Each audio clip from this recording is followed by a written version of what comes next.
The sun had barely lifted itself above the horizon when the ocean began to breathe differently. Long, slow swells rolling in as if the sea already knew it would not be an ordinary day.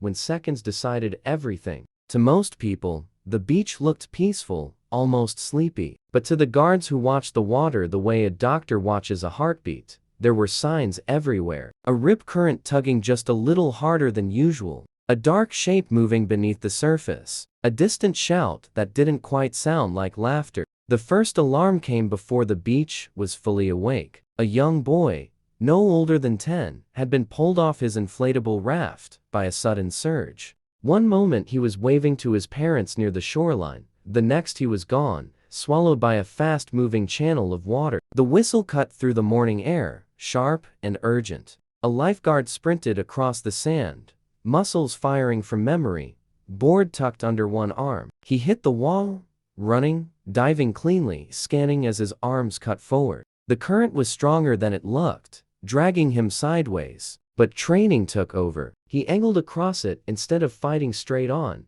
spotting the boy's bright red shorts just as the child's head disappeared again. The guard reached him in a heartbeat, looping an arm around the small chest, keeping the airway clear as waves crashed over them. By the time they reached shallow water, the boy was coughing, crying, alive. His parents collapsed around him, shaking, while the guard quietly slipped back toward the tower, already listening for the next call. It didn't take long. By mid-morning the beach was crowded, the water dotted with swimmers, surfers, and tourists who underestimated how quickly calm could turn dangerous. A pair of teenage brothers ventured too far out, daring each other to beat the waves. When one of them panicked, grabbing at the other, both were dragged under. From the tower, it looked like a tangle of arms and white water, but the guards saw what others missed.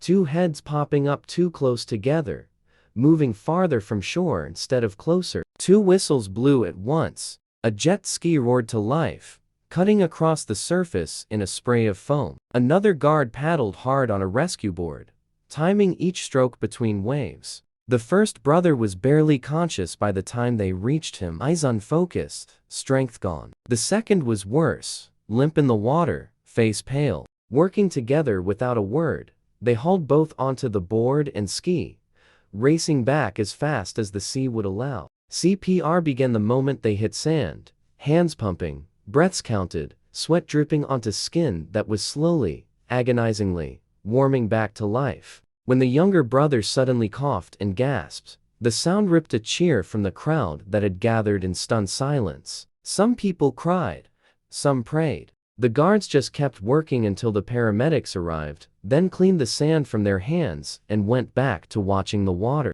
The afternoon heat brought heavier waves and bigger risks. A storm far out at sea sent powerful swells rolling in, tempting experienced surfers while threatening everyone else. One surfer wiped out on a massive wave, his board snapping like a matchstick. He didn't resurface. Seconds stretched unbearably long. A lifeguard dove from the tower into the water below, hitting hard, lungs burning as he kicked downward, following the leash of the broken board into the green darkness. He found the surfer tangled, struggling weakly as air ran out. With a burst of strength fueled by pure instinct, the guard cut the leash free and hauled the man upward, breaking the surface just as his own chest screamed for oxygen. They were slammed again by a wave, then another, but the guard held on, refusing to let go. When they finally reached shore, the surfer lay coughing, shaking, alive against all odds. He looked up at his rescuer with wide, disbelieving eyes, as if trying to understand how he was still breathing. The guard just nodded once and turned back toward the sea. As the sun began to dip, painting the sky in gold and fire, the most dangerous rescue of the day unfolded. A small boat capsized beyond the break, tossing 3 people into rough water as the wind picked up. From shore, they looked like tiny figures, barely more than shadows against the rolling waves. The jet ski sped out, bouncing violently, each impact threatening to throw the guard off. One victim clung to an overturned hull, screaming. Another was drifting, exhausted. The third had vanished beneath the surface. Without hesitation, the guard dove from the moving ski, disappearing into the churning water. He dove again and again, lungs burning, ears ringing, till he saw a hand rise weakly from below. He grabbed it,